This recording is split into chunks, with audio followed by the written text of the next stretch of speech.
19/2/2025 ফেব্রুয়ারি মাসের 19 তারিখে সংগঠিত হওয়া পঞ্চম সেমিস্টারের ভূগোল বিষয়ের যে সাজেশন আমি আপলোড করে দিয়েছিলাম, তো 19 তারিখে প্রথমেই কিন্তু ভূগোলের পরীক্ষা রয়েছে, যেটা অর্থাৎ তোমাদের যারা ভূগোল নিয়েছিলে না, তারা কখনো ভাবতেই পারোনি যে তোমাদের পরীক্ষাটা প্রথমে চলে আসবে। তো যাই হোক, ছাড়ো, তোমাদের পরীক্ষা আসুক, শেষে আসুক, মাঝে আসুক, যখনই আসুক, একটা জিনিস মাথায় রাখবে, আমি আছি। যেখানেই আসুক আমি আছি, ওকে? তাই চিন্তা করতে হবে না। আজকে ভূগোল বিষয়ে যেসব স্টুডেন্টসরা রয়েছে, তোমাদের যেহেতু প্রথমে পরীক্ষা রয়েছে, তাই তোমাদের দিয়েই স্টার্ট করলাম লাস্ট মিনিট সাজেশনস। এবং আমি ওপেন থাম্বনেলে লিখে দিয়েছি মাত্র 7টা প্রশ্ন দিচ্ছি। অর্থাৎ তোমরা জানো যে তোমাদের কত নম্বরের পরীক্ষা হয়, কটা কোশ্চেন্স থাকে, অর্থাৎ কটা করতে হবে, তোমরা সবই জানো। মাত্র 7টা প্রশ্ন দিচ্ছি তোমাদের। অনলি এই 7টা প্রশ্ন যদি করে নিতে পারছো, অর্থাৎ তোমাদের লাস্ট মিনিট মানে কি, তোমাদের এমনি আমি দিয়েছিলাম কটা প্রশ্ন তোমরা ভালো করে জানো, মাত্র 11টা প্রশ্ন দিয়েছিলাম। সেই 11টা প্রশ্ন থেকে 7টা প্রশ্ন বাছাই করে তোমাদের হাতে আজকে তুলে দিচ্ছি।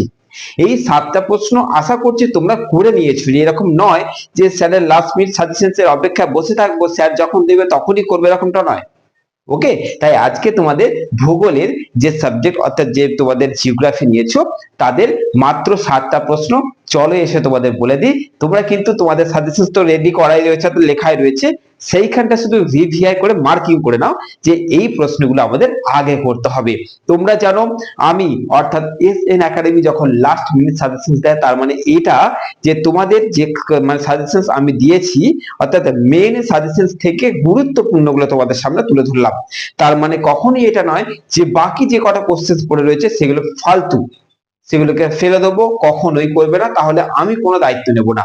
আমি তোমাদের যেহেতু সময়টা এবার আস্তে আস্তে কমবে, তাই তোমাদের সেই কম সময়টা কাজে লাগাতে এসেছি যে চলো কম সময়ের মধ্যে আগে তোমরা এই এই প্রশ্নগুলো করে নাও, তাহলে ডেঞ্জার জোন থেকে বেরিয়ে যাচ্ছ, তারপরে বাকি প্রশ্নগুলো অবশ্যই দেখে নিতে হচ্ছে। চলো মাত্র 7টা প্রশ্ন ভূগোলে যারা যারা এই বিষয়টাকে বেছে নিয়েছো দেখে নাও।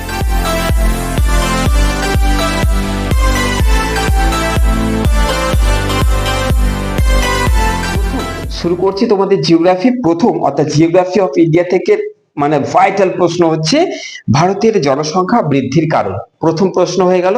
2 নম্বর প্রশ্ন কি, গম বা ধান এই চাষের অনুকূল ভৌগোলিক অবস্থা আলোচনা করো।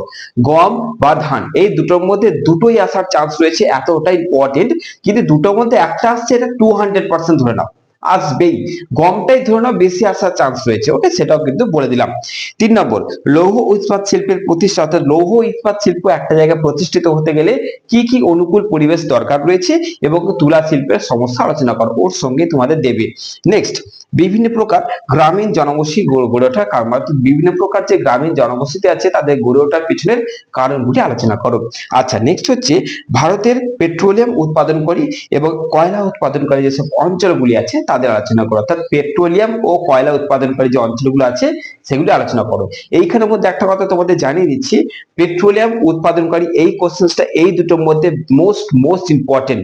যদি তোমরা বলো যে স্যার এই দুটোর মধ্যে কোনটা বেশি করে করবো, পেট্রোলিয়ামটা করবে। আর যে কয়লার কোশ্চেনটা রয়েছে, কয়লা উৎপাদনের সমস্যা কি হতে পারে, এইটা নিয়ে প্রশ্নটা বেশি দেয়, ওকে? তো আমি কিন্তু এই দুটোর মধ্যে তোমাদের ইম্পর্টেন্টটা বলে দিলাম। নেক্সট হচ্ছে তোমাদের হিমালয়ের ভৌগোলিক বিভাগ সম্পর্কে লেখো এবং মৌসুমী জলবায়ু বৈশিষ্ট্য আলোচনা করো। যেহেতু বড় প্রশ্ন, তাই তোমাদের ওর সঙ্গে ভেঙে কিন্তু প্রশ্ন দেবে, 5-5 করে বা 8-2 করে, 7-3 করে উপরে দেয়। আচ্ছা, লাস্ট প্রশ্ন হচ্ছে তোমাদের সুন্দরবনের মানুষদের যে জীবিকা, অর্থাৎ তারা সুন্দরবনের মানুষরা কিভাবে জীবনযাপন করছে সেটা তোমাদের আলোচনা করতে হবে। তো মাত্র 7টা প্রশ্ন তোমাদের বলে দিলাম। সব থেকে বড় কথা বলি, তুমি কি সাবস্ক্রাইব করেছো কিনা আগে আমাকে বলো। সাবস্ক্রাইব করেছো তো? কারণ সাবস্ক্রাইব যদি করে রাখো, ভালো করে লক্ষ্য করে দেখবে, একমাত্র এই প্ল্যাটফর্মে আছে যে রুটিন অনুযায়ী তোমাদের সাজেশন আপলোড করবে। একমাত্র এই প্ল্যাটফর্ম আছে যে সাজেশনকে গুছিয়ে আপলোড করে। একমাত্র এই প্ল্যাটফর্মে আছে যেখানে তুমি জাস্ট কমেন্টে লেখার অপেক্ষা, বা তুমি মনে ভাববে যে যেহেতু আমাদের প্রথম পরীক্ষা আছে, তাহলে স্যার কি লাস্ট মিনিটে আমাদেরটা প্রথমে দেবে। যদি কেউ ভেবে থাকো, দেখবে তার মনোভাবনা আমি পূর্ণ করলাম, হ্যাঁ আমি প্রথমে তারটাই দিলাম এবং আপলোড হয়ে গেল। তো যদি একটা এরকম চমৎকার প্ল্যাটফর্ম যদি চাইছো হ্যাঁ এখানকার পার্মানেন্ট সদস্য হবো, এক্ষুনি সাবস্ক্রাইব করো।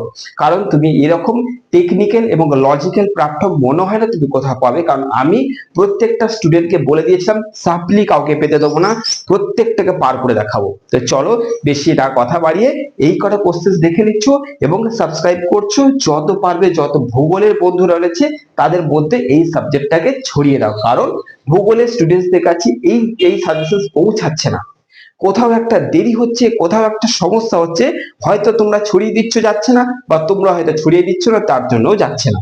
তো যদি সেটা হয়েছে তাহলে কিন্তু খুব ভুল কাজ করছো। কারণ আমি তোমাদের জন্য এবার 2 মার্কসের সাজেশন আনতে চলেছি তোমাদের জন্য। এসইসি জিওগ্রাফি সাজেশন আপলোড হবে কাদের জন্য? তো সাবস্ক্রাইব করবে কি করবে না? করেছে তো এক্ষুনি করো, যাতে তোমরা প্রত্যেকটা সাজেশন পাই টু পাই পেয়ে যাও। ভালো থেকো, সুস্থ থেকো, দেখা হচ্ছে পরবর্তী তোমাদের জন্য গুরুত্বপূর্ণ একটা ভিডিওতে।